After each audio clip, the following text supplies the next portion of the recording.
10 ancient sites that were sealed again and no one will say why. Number 10. The Saflieni Hypogeum. In the summer of 1902, workmen cutting cisterns for a new housing development in the town of Paola on the island of Malta broke through the roof of a chamber that was never meant to see daylight again. Below their feet, cut directly into soft limestone bedrock, lay a structure with no walls to raise and no stones to quarry, because its builders had gone the other way. Working with flint tools and sharpened animal bone, they had carved downward, hollowing 3 descending levels out of solid rock roughly 5,000 years ago, until the lowest chamber sat more than 10 meters beneath a street that had no idea what it was standing on. For a period no record fully accounts for, the discovery stayed quiet, and private visitors were allowed to wander the chambers before any scientist arrived. Formal excavation began in 1903 under Manuel Magri, a Jesuit priest working for Malta's Museum Committee. Over the following years, Magri's team removed the commingled skeletal remains of an estimated 7,000 people, along with pottery, beads, and a small clay figurine of a heavy-set woman lying on her side, one arm folded beneath her head. She is known today as the Sleeping Lady, and she remains the single most recognizable object ever recovered from prehistoric Malta. Then, in December of 1907, Magri died abruptly during a research expedition in Tunisia. His personal excavation notes, the only detailed record of what lay where in a temple that had just given up 7,000 bodies, were never recovered. Maltese archaeologist Themistocles Zammit took over the site in 1910 and salvaged what he could, but the exact original context of many of those 7,000 burials is now permanently unrecoverable. Not misplaced, not delayed, gone, along with the one man who had written it down. What survived is still extraordinary enough to argue about.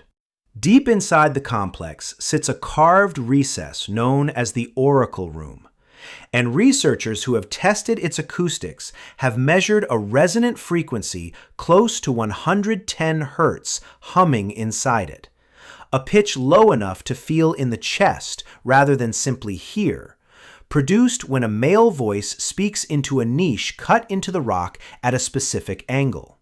A woman's voice, pitched higher, does not trigger the same effect. Whether the builders understood acoustics well enough to engineer that on purpose, or carved a room that happened to resonate and then built a ritual around what they noticed, is a question no artifact can answer. The mainstream position treats the resonance as a striking but likely accidental property of the rock. Others argue that a civilization capable of hollowing 3 stacked levels out of limestone by hand was also capable of tuning a room deliberately. Neither side has the missing evidence that would settle it. By the later 20th century, a different threat had replaced the missing paperwork. Ordinary tourism, breath, body heat, and light were destabilizing the same soft limestone that had preserved the site for 5,000 years. Malta's Heritage Authority closed the Hypogeum for conservation in the 1990s, purchased and demolished the houses standing directly above it to relieve structural pressure, and reopened it in the year 2000 under conditions closer to a laboratory than a museum. An environmental control system now holds temperature and humidity within a narrow band because that same humidity is what keeps mineral salts locked inside the stone rather than crystallizing and flaking the surface apart. Visitors are capped at 10 people per hour for a maximum of roughly 80 a day, booked months in advance, moving in near silence past walls that cannot tolerate an ordinary crowd's worth of exhaled carbon dioxide. The Hypogeum was never handed back the way it was found. It was handed back smaller, quieter, and permanently rationed. A 5,000-year-old temple now measured out to the public in 10-person, hour-long doses, because that is the only version of Open the Rock can survive. But limestone yields to breath and moisture over years of exposure. Beneath the Giza plateau in Egypt, the next sealed chamber was built to test something else entirely, a barrier indifferent to patience, because it simply will not stay dry long enough for patience to matter. Number 9. The Osiris Shaft. Beneath the causeway leading to the Pyramid of Khafra at Giza, a vertical shaft drops through the bedrock in 3 distinct stages, and for most of the 20th century, Egyptologists knew it existed without knowing what, if anything, waited at the bottom. The water table beneath the plateau sat too high for years to explore the lowest level safely. In 1999, Zahi Hawass, then head of Egypt's Giza Plateau Antiquities Office, led the first full-scale excavation of the shaft, using continuous pumping to hold back groundwater that had guarded the deepest chamber for centuries. The first level opens into a shallow hall not far below the causeway. The second, cut deeper, contains 4 side chambers arranged around a central pit, and in 3 of them, Hawass's team found stone sarcophagi, 2 still holding human remains, too deteriorated to identify by sight alone. The pottery and construction style recovered from this level point to Egypt's late period, roughly 2,600 years ago, during the 26th dynasty, a full 2,000 years after the pyramids above were built. Whoever cut this shaft had access to a monument already ancient by their own standards and used it anyway. The third level is the one that gives the shaft its name. 30 meters below the surface, water still seeps in from the surrounding rock, and at the center of a water-worn hall stands a massive granite sarcophagus, its lid removed, weighing an estimated 10 to 15 tons, partly ringed by water like an island.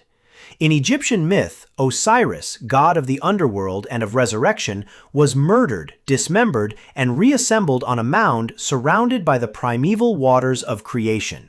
Hawass has argued this chamber was built centuries after Khafre's death, specifically to stage that myth in stone and water, a symbolic tomb of Osiris rather than a burial place for any actual king, used by priests as a ritual site deep beneath a monument that had already stood for 2 millennia. Not everyone accepts the 26th dynasty date without argument. A minority of researchers, working mostly outside mainstream Egyptology, have suggested the shaft's lowest level is far older, cut closer to the time of the pyramids themselves, pointing to construction they read as too sophisticated for a comparatively late religious addition. The physical dating evidence recovered from the excavated chambers has not shifted to support that view, and most Egyptologists still place the shaft firmly in the late period. What both sides agree on is simpler and stranger. Someone, at some point in Egypt's long history, decided the most fitting way to honor a god of death and rebirth was to dig 30 meters down into bedrock until the ground itself began to flood. That flooding is also the reason almost no visitor will ever stand where Hawass's team stood. Pumping out a chamber this deep, this close to the water table, is not something the Giza Plateau's infrastructure supports as routine tourism. And the risk of a partly submerged 30-meter shaft collapsing under casual foot traffic has kept it closed to general visitors since the excavation itself. The chamber that took a modern engineering effort simply to enter for study has, in the years since, mostly gone back to doing what it did for 2,000 years before Hawass arrived, filling quietly with water, in the dark, underneath tourists who have no idea it is there. Water was the barrier at Giza, patient and constant, refilling a hole as fast as anyone could pump it out. On the other side of the world, in eastern China, water was the reason a different set of chambers was found at all, and the reason no one has ever recovered the mountain of stone supposedly carved out of them. Number 8. The Longyou Caves.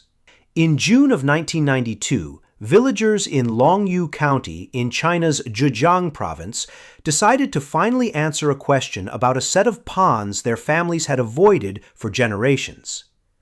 Local tradition held the ponds were bottomless, and no one had ever tried to prove otherwise. When the villagers organized pumps to drain the water, they found the ponds were not bottomless at all. They were flooded entrances to an underground complex of at least 24 carved caverns, some more than 30 meters below ground, hollowed entirely out of sandstone by hand. The scale is what stops most visitors first. The excavated area covers an estimated 30,000 square meters, and researchers calculate that carving it required removing somewhere close to 1 million cubic meters of rock. The walls, ceilings, and support pillars inside are covered edge to edge in parallel diagonal chisel marks, cut at a consistent angle in every cavern, as if a single crew worked from one standardized plan across the entire site. In the one cavern currently open to visitors, small reliefs of a horse, a fish, and a bird are carved near the entrance, the only decoration found anywhere in the complex. Here is what should make that consistency reassuring, and instead makes it stranger. There are no historical records, inscriptions, or local legends from before the ponds were drained describing this complex, in a region with written records stretching back more than 2,000 years.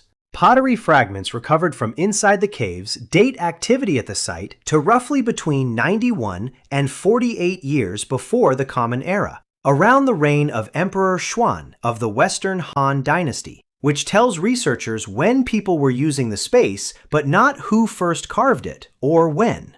Zhejiang University researcher Chu Liang-sai has proposed the caverns functioned as concealed military storehouses, built to hide grain, weapons, and supplies along a contested Han Dynasty border, a theory that fits the scale and the total absence of any decorative or religious purpose. Other researchers have proposed a quarry, a refuge, or a ceremonial space, and none of the competing theories yet explains the same missing detail. That detail is the stone itself. Removing roughly 1 million cubic meters of sandstone by hand, using only the simplest iron or bronze tools, would have produced a mountain of excavated debris somewhere nearby, waste rock with nowhere else to go. No such spoil heap has ever been located anywhere around Longyou. Not scattered locally, not identified in a nearby quarry, not accounted for in any recovered record of transport or resale. An entire small mountain of rock is missing from both the historical and the physical record, and no one currently has an accepted explanation for where it went. Since being drained, the caverns have required constant active maintenance rather than a one-time restoration. Water continues to seep in from the surrounding water table, and pumps run more or less permanently to keep the complex from slowly refilling itself, exactly as it sat, ignored and full, for however many centuries preceded 1992. Structural surveys have also found that in places the rock walls dividing one cavern from the next run as thin as 50 centimeters, a load-bearing margin thin enough that Chinese heritage authorities have kept the majority of the 24 known caverns closed to the public, rather than risk what unrestricted foot traffic might do to walls that have stood, unsupported by anything except their own geometry, for 2,000 years. A missing mountain of rock is one kind of unanswered question. In northern Spain, the next site's mystery ran the opposite direction, because for more than 20 years, the paintings on the wall were real, extraordinary, and undisputed by everyone except the scientists who were supposed to recognize them first. Number 7. Altamira. In the autumn of 1879, the Spanish landowner and amateur archaeologist Marcelino Sanz de Sautuola brought his young daughter Maria into a cave on his estate near Santillana del Mar in the Cantabria region of northern Spain, while he searched the floor for stone tools and animal bones. Maria wandered ahead with a lamp, looked up at the low ceiling, and called out that she could see oxen painted above her. What she had found was a ceiling covered in bison, rendered in red and black pigment, their bodies shaded and contoured with a technical control that would not be matched again for thousands of years. The paintings are now dated across separate phases, spanning roughly 35,000 to 11,000 years ago, layered onto the same ceiling by different hands across an almost incomprehensible stretch of time. Sautuola published his findings the following year, arguing the paintings were genuinely Paleolithic. The response from the established archaeological community was not skepticism, it was open ridicule. At a conference in Lisbon in 1880, the French prehistorian Gabriel de Mortier and other leading authorities dismissed Altamira as a fraud, insisting Ice Age hunter-gatherers were cognitively incapable of art this sophisticated. And some accuse Sautuola outright of hiring a contemporary painter to fake the ceiling in order to inflate the value of his own land. Sautuola died in 1888, still publicly branded a liar by the field he had tried to contribute to.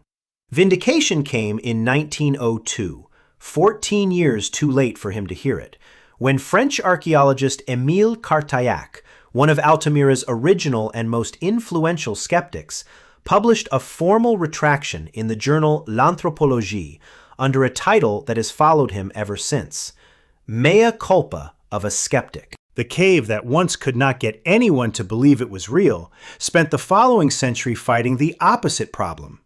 Tourism grew steadily through the 20th century, reaching by some estimates well over 1,000 visitors a day at its peak.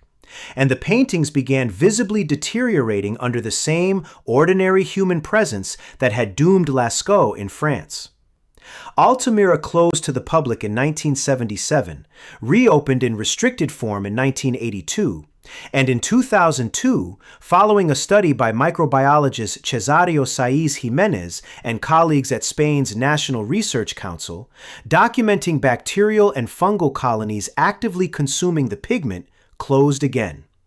This time, the closure held. A full-scale replica, the Neo Cueva, opened beside the original in 2001, reproducing the cave down to its rock texture so precisely that most visitors never realize they are standing in a copy. A weekly lottery briefly allowed 5 people at a time 37 minutes inside the real cave, until that waiting list itself was closed to new applicants in 2022. Spain's government has periodically floated loosening access again to support regional tourism, and each time the country's own conservation scientists have pushed back, arguing the microbial ecosystem now living on the ceiling remains too fragile to test twice. There is a quiet injustice sitting inside that timeline. The scientific establishment spent more than 20 years refusing to believe Altamira's ceiling was authentic, comfortable in its certainty that Ice Age humans could not have made it. Once that certainty finally broke, the same caution simply reversed direction, and today the authentic ceiling is guarded so tightly that fewer living people have stood beneath the real bison than once called Sautuola a fraud to his face. Altamira nearly vanished because too few people, for too long, refused to look closely enough. In a cave discovered decades later in northern Israel, the opposite problem applied. No one refused to look. The cave simply never let anyone find the door, until an accident of modern construction tore it open by force. Number 6. Manat Cave.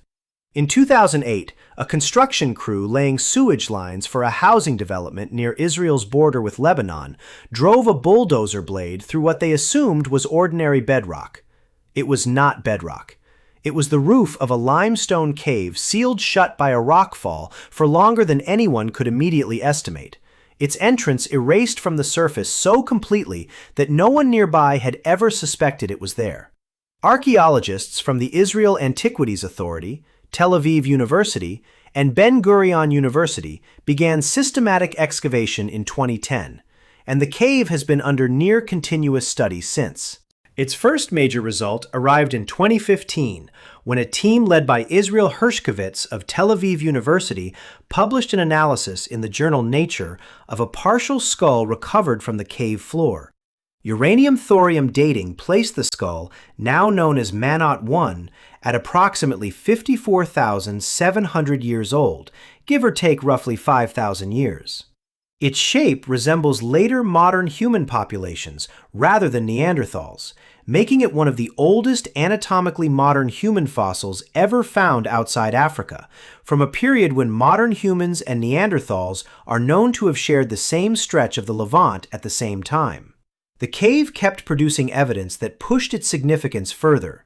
In December of 2024, a second team, including Hershkovitz alongside Omri Barzilai of the University of Haifa and the Israel Antiquities Authority, and Ofer Marder of Ben Gurion University, published findings in the Proceedings of the National Academy of Sciences describing a chamber deep in the cave's darkest section, isolated from every area where people actually lived and slept. At its center sits a large boulder, deliberately positioned and carved with geometric lines researchers interpret as a stylized tortoise shell. Chemical analysis of mineral crusts inside the carved grooves places the engraving at between roughly 35,000 and 37,000 years old, and traces of wood ash on nearby stalagmites suggest the chamber was lit by torchlight because at that distance from the entrance there was no other option. Researchers have described it as the earliest known evidence of a deliberate communal ritual space in a cave anywhere in Southwest Asia. Consider what that requires. Someone had to carry fire, by hand, past the areas where their community actually lived, deeper into absolute darkness, specifically to reach one chamber and one boulder, for a purpose that had nothing to do with shelter, food, or warmth. Despite everything the cave has given up, it has never once been offered to the public as a place to visit. There was no dramatic government order and no press conference announcing a closure, because there was never an opening to close in the first place.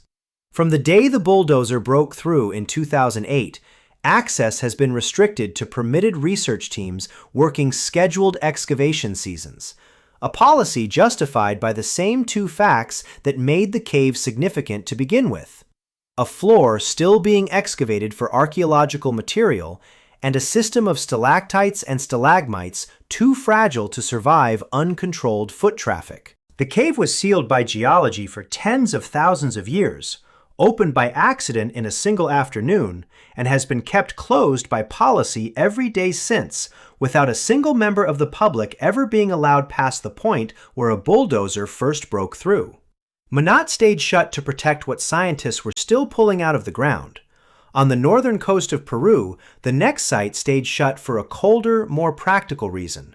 The people who might come looking for what was buried there had already tried to take it once and very nearly succeeded. Number 5. Waka Rahada, Sipan.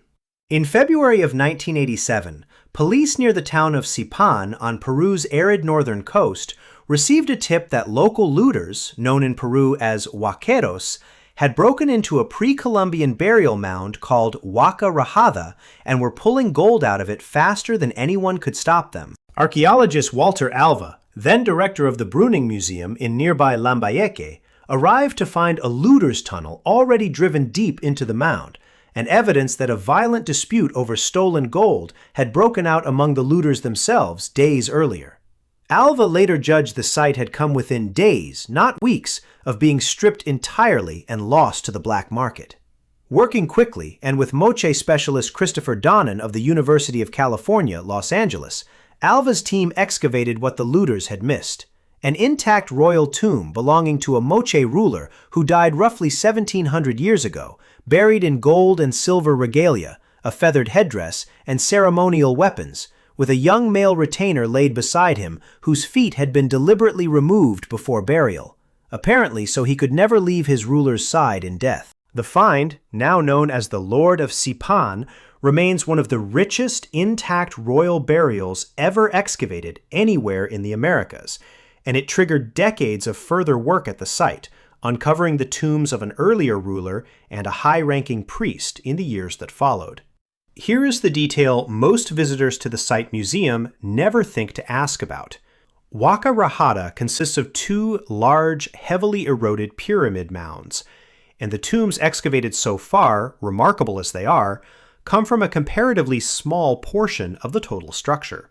Large sections of both mounds remain deliberately unexcavated, clearly marked and identified by archaeologists, left in the ground on purpose rather than opened all at once. The reasoning is layered rather than simple. Excavation is slow, expensive, and, once a chamber is opened, irreversible. So archaeologists proceed in careful stages rather than racing to expose everything at maximum speed. Every unopened section is also a section that cannot be cataloged for sale, insured against theft, or targeted with the same precision that once let looters find their way to a king's tomb within reach of a shovel. What the emergency dig of 1987 protected in one dramatic week, deliberate patience protects on an ongoing basis decades later. The mainstream position among Peruvian archaeologists treats this staged approach as sound practice, preserving material and context for future excavation techniques that do not yet exist. A more skeptical reading points out that funding for Peruvian archaeology has never been reliable enough to guarantee that not yet will ever become now, and that some sections may simply remain buried by default rather than by strategy. Both readings can be true at once, and neither requires inventing a hidden motive beyond the two Waka Rahata has always had: money, and the very real, very local history of people who once dug in the dark for exactly what still lies inside it. Sipan's gold survived because the people guarding it chose caution over speed. In a cave on the edge of the Gobi Desert, no one guarded anything, and the greatest single act of unforced archival generosity in Chinese history ended with one man blamed for the loss of a library he had spent years trying to save. Number 4. The Library Cave of Mogao. Sometime in the first years of the 11th century, at the Buddhist cave temple complex of Mogao, near the Silk Road oasis town of Dunhuang in northwestern China, someone sealed a small side chamber behind a wall, plastered it smooth, and painted a mural across the surface so it matched the corridor around it perfectly. For close to 900 years, nothing about that wall suggested a room existed behind it at all. In 1900, a Taoist monk named Wang Yuanlu, who had appointed himself caretaker of the largely abandoned cave complex and was funding its restoration however he could, noticed a crack in the corridor wall while clearing drifted sand. Behind it was the sealed chamber. Inside, packed floor to ceiling, were more than 50,000 manuscripts, scrolls, paintings, and printed documents spanning roughly 6 centuries of material in Chinese, Tibetan, Sanskrit, Sogdian, and several other languages, including a printed copy of the Diamond Sutra bearing a colophon dated to the equivalent of May the 11th, 868, the oldest complete, dated, printed book known to survive anywhere in the world. Why the room was sealed in the first place is still argued over. Some scholars believe monks hid the material to protect it from an approaching military threat to the region. Others argue it was simply a religious storeroom for sacred texts, too worn to use but too holy to destroy, closed as an act of routine reverence rather than emergency. Nothing inside the chamber explains its own burial. Wang Yuanlu understood he had found something significant and spent years petitioning regional and imperial officials, at his own expense, for support to protect and catalog the find. Most of those appeals went nowhere. Provincial administrators had neither the funding nor, in some cases, the interest to move 50,000 fragile manuscripts anywhere safely. Into that vacuum, in 1907, came the Hungarian-British archaeologist Aurel Stein, followed a year later by French sinologist Paul Pelliot, and in the years after them, expeditions from Japan and Russia. Each convinced Wang, through payments substantial to him and a rounding error against what the material was actually worth, to let them remove what they wanted. Stein alone left with roughly 7,000 complete manuscripts and thousands more fragments, now held in the British Library. Pelliot, who could read classical Chinese and therefore selected the single most valuable material with far greater precision, sent his haul to what is now the National Library of France. Smaller but significant portions went to institutions in Russia and Japan. By the time Chinese authorities finally ordered the remaining material transported to Beijing in 1910, a meaningful fraction had already vanished somewhere along the transport route itself. For generations, Chinese historians treated Wang Yuanlu as the man who sold his country's heritage for pocket change, and in the strictest accounting of what left the cave and where the money went, that verdict is not wrong. It is, however, only half the story. Wang was a barely literate former soldier trying to fund temple repairs in a remote province that had already ignored his repeated, well-documented requests for help, facing foreign scholars who arrived with better Chinese language skills, better funding, and a far clearer understanding of what they were buying than he had of what he was selling. The manuscripts were not stolen from a vault. They were sold, piece by piece, by a caretaker the people responsible for protecting them had already failed. Today, the chamber itself, roughly 2.5 meters across, stands almost entirely empty. Visitors on the standard Longyou tour can look through a barred opening into the space, but no one is permitted to cross the threshold. What guards the room now is not its contents, since there is almost nothing left inside to guard. It is the memory of what walked out of it once already, and China's determination, backed by the Dunhuang Academy and strict modern controls on the export of antiquities, that no comparable loss will happen again at this site. In a separate, unrelated effort, the International Dunhuang Program has spent decades digitally photographing and reuniting scattered Dunhuang manuscripts online, letting a scholar in Beijing view on a screen a scroll that has not physically touched Chinese soil in more than a century. Longyou's cave was sealed, forgotten, and finally emptied by people who had no way to stop what came next. In northeastern Greece, the next chamber was sealed far more recently, its treasures still fully intact inside it, and the only thing anyone has taken from it in over a decade is a stalled decision about who exactly it was built for.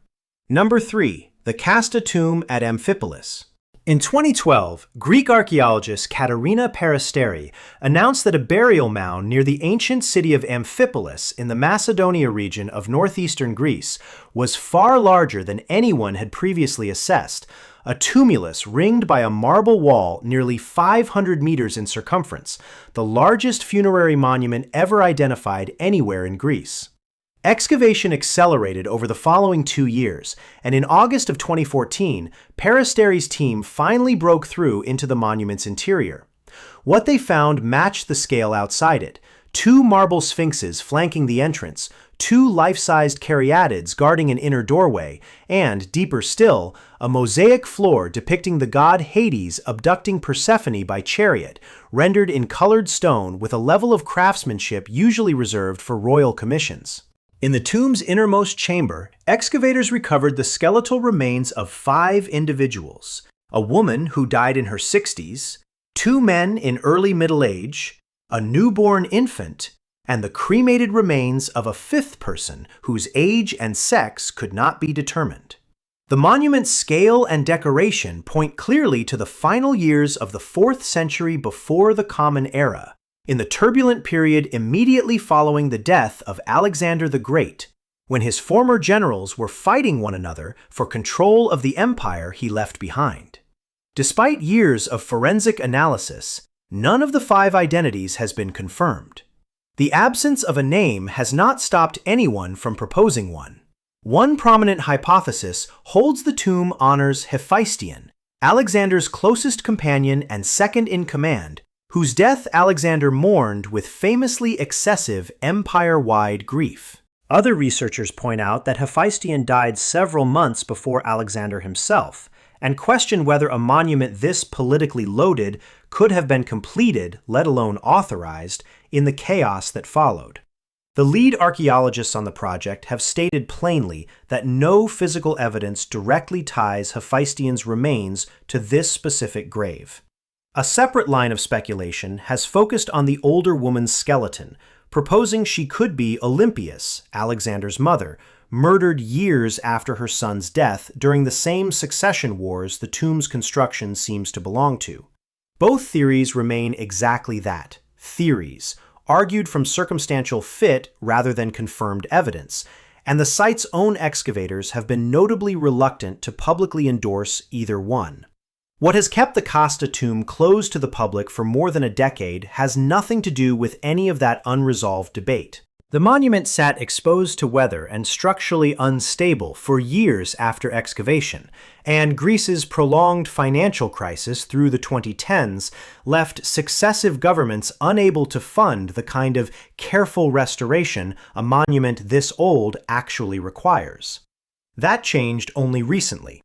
As of this year, Greece's Ministry of Culture has committed more than 20 million euros specifically to stabilizing and restoring the Kasta tomb, funded in large part through the European Union's post-pandemic recovery program. And reports from earlier this month describe the monument's restored marble entrance door being reinstalled, with a dedicated on-site museum now under construction. Officials have set a public opening date of 2028, meaning a monument sealed by neglect and funding gaps for more than a decade is now, for the first time since Peristeri's team first broke through the marble wall, on a funded and published timeline back toward daylight. Whoever is buried in the Kasta tomb will likely remain unnamed even after the doors finally open to paying visitors. Some closures end in restoration and a ticket booth. In the chalk hills of southern England, the next one ended with an English heritage director stating plainly and without ambiguity that no one would ever be allowed to try again. Number 2. Silbury Hill. In May of the year 2000, a hole opened in the summit of Silbury Hill in Wiltshire, England, dropping 14 meters straight down into darkness. Silbury Hill is the largest artificial prehistoric mound in Europe, a deliberately built chalk cone roughly 30 meters tall, raised in stages starting around 4,400 years ago by Neolithic communities using antler picks and woven baskets to move material one load at a time. The hole that opened in 2000 was not new damage, it was old damage, finally catching up with the hill. Silbury had already been tunneled into 3 separate times before that collapse. In 1776, and again in 1849, separate antiquarian excavations sank a shaft and then drove a tunnel toward the hill's center, each one convinced a burial chamber had to be waiting at its heart. In 1968, archaeologist Richard Atkinson led a 2-year BBC televised excavation that reopened the 19th century tunnel and dug further, recovering genuinely valuable evidence about the hill's construction sequence, including preserved moss, insect shells, and antler tools left behind by the original builders. What none of the 3 excavations ever found across nearly 2 centuries of digging was a burial, a treasure hoard, or any conclusive evidence of the mound's original purpose. Atkinson's team backfilled their tunnels loosely, propped with untreated timber that was assumed to hold. It did not. Decades of rot left hollow voids sitting silently under the summit, until the ground above them finally gave way in 2000, and again, more seriously, in December of that same year. English Heritage spent years afterward weighing what to do with a national monument that was, quite literally, rotting from the inside out. The organization commissioned one final program of investigation and stabilization, led by archaeologist Jim Leary as director of fieldwork between 2007 and 2008, using the emergency as an opportunity to record everything about the hill's interior that modern techniques could capture before the access point closed forever. Then, beginning on the 15th of November 2007, engineers pumped an estimated 1,500 tons of crushed, liquefied local chalk into every void and tunnel inside the mound, restoring it as closely as possible to a single solid structure. Leary himself said plainly at the time that this was the last chance anyone would ever get, and that no one would ever go back inside again. Sit with what that means. 3 separate generations of excavators spanning nearly 230 years and deploying the best archaeological methods each era had available, tunneled into the largest prehistoric mound in Europe, searching for its secret, and came back with construction debris, insect shells, and antler tools, but never once with an answer to the one question that justified all the digging in the first place. Silbury Hill may not be hiding a king, a treasure, or a tomb at all. It may simply be exactly what it appears to be from the outside, an enormous, deliberate act of communal labor whose true purpose lived only in the minds of the people who built it and died with every one of them, unrecorded more than 4,000 years ago. A decision, not a rockfall, finished the story, not excavated further. Not reopened for one more look, Sealed permanently because English heritage judged the not knowing safer to live with than one more collapse. Silbury Hill was closed because there was nothing left inside worth the risk of looking for. In the ruins of a Roman seaside town on the Bay of Naples, the final sealed site on this list holds the opposite problem entirely. Something almost certainly is still there. We know approximately where, and for more than 2 centuries, the only thing standing between us and it has been our own inability to reach it without destroying a modern town built directly on top. Number 1. The Villa of the Papyri, Herculaneum. Picture a private library on the Bay of Naples on the 24th of August in the year 79. Wax tablets sit stacked beside papyrus scrolls in wooden cases along the walls of a seaside villa larger than most palaces of its era. Somewhere in the household, a scholar is likely still working through a stack of philosophical treatises, unaware that the mountain visible from the terrace, a mountain no one alive had ever seen erupt, is about to bury the entire town of Herculaneum under 20 meters of volcanic material within hours. The eruption of Mount Vesuvius did something stranger to this particular villa than it did to most of the town around it. The pyroclastic surge that buried the building did not incinerate its contents outright. It cooked them, carbonizing wood, food, and papyrus into fragile black husks that then fossilized in place, sealed under solid volcanic rock for the next 1,670 years. The villa likely belonged to Lucius Calpurnius Piso Caesoninus, the father-in-law of Julius Caesar, an attribution inferred largely from the contents of the one-room excavators eventually found intact, a private library stocked overwhelmingly with Greek philosophical texts. That discovery came by accident in the spring of 1750, when well diggers working for the Bourbon royal court struck a marble floor far underground.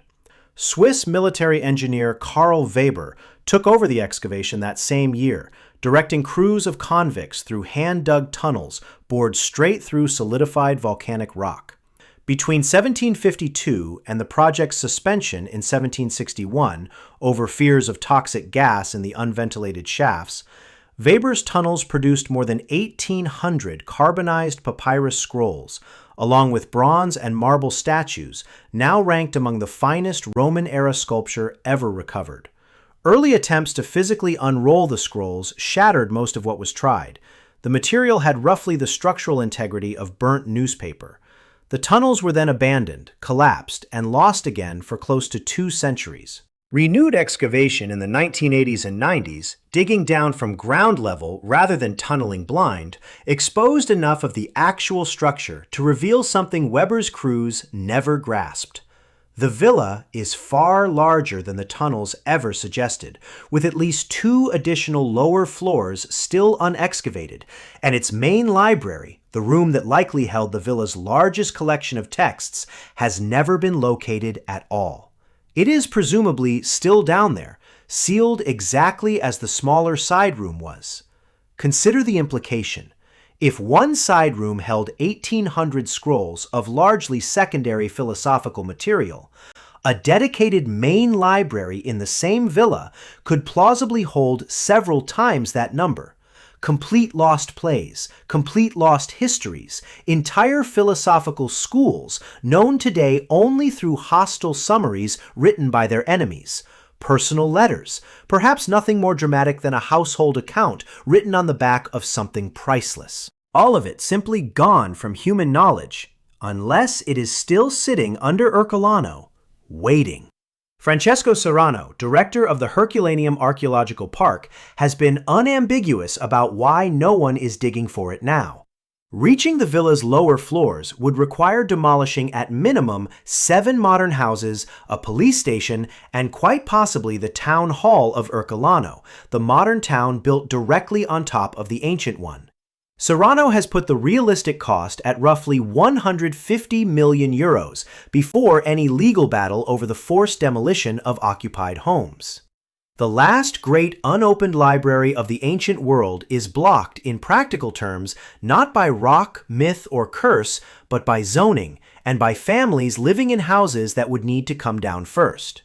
But here is where the story stops being only about what remains buried and becomes about what technology has started to do instead. In March of 2023, technologist Nat Friedman, entrepreneur Daniel Gross, and computer scientist Brent Seals of the University of Kentucky launched the Vesuvius Challenge, offering prize money to anyone who could read the text inside an already excavated, still rolled scroll without physically unrolling it, using X-ray scanning and machine learning software to trace the texture of ink on carbonized fibers and digitally unwrap the scroll on a screen. Within months, contestants Luke Ferreter and Youssef Nader, working independently, recovered the same word from inside a sealed scroll, the Greek word for purple. By early 2024, a combined team had extracted 16 columns of readable text, and the effort has kept accelerating. As of this year, researchers have digitally unrolled and read an entire Herculaneum scroll from beginning to end for the first time, without breaking a single fiber of the object. You do not need to demolish Ercolano to understand what that means. If scrolls already sitting in Naples's museum storerooms, sealed since 1752, can eventually be read in full without ever being opened, the old case for digging up a modern town that knowledge required opening no longer holds by default. A working alternative exists now that requires no demolition, no lawsuits, and no risk to a single carbonized fiber, only computing power and a patient algorithm. Vesuvius itself has not gone anywhere. It remains an active, closely monitored volcano above a metropolitan area of roughly 3 million people, watched precisely because of what it proved capable of in the year 79. The library it sealed shut in a single afternoon has outlasted the empire that built it, the kingdom that first tunneled into it, and 2 centuries of archaeologists who assumed reading a text required breaking it open first. What the Villa of the Papyri finally demonstrates is that sealed and lost were never actually the same word, and that the distance between them was never really rock. It was only ever a question of how carefully you were willing to look, and how long you were willing to wait before reaching for the shovel. Look back across all 10 of these places, and the reasons they were sealed a second time stop looking like 10 unrelated stories and start looking like one short, repeating list. A microbe that thrives exactly where humans exhale. A water table that will not negotiate with a tour schedule. A funding gap that outlasts a government. A modern town built, understandably, without anyone consulting the Roman villa underneath it. A community of researchers deciding that not knowing, held carefully, is safer than knowing, handled badly. Not one of these 10 closures required a conspiracy. Every one of them is on the public record, explained in most cases by the very institution that ordered it. The same mechanisms are still running today in real time. Heritage Malta continues to hold the Hypogeum's daily visitor count near 80 people, permanently, because the alternative is measurable damage. Longyou's pumps are running again this month, as they have every month since 1992. The Vesuvius Challenge's public leaderboard is still adding newly scanned columns of Herculaneum text as this video is being made.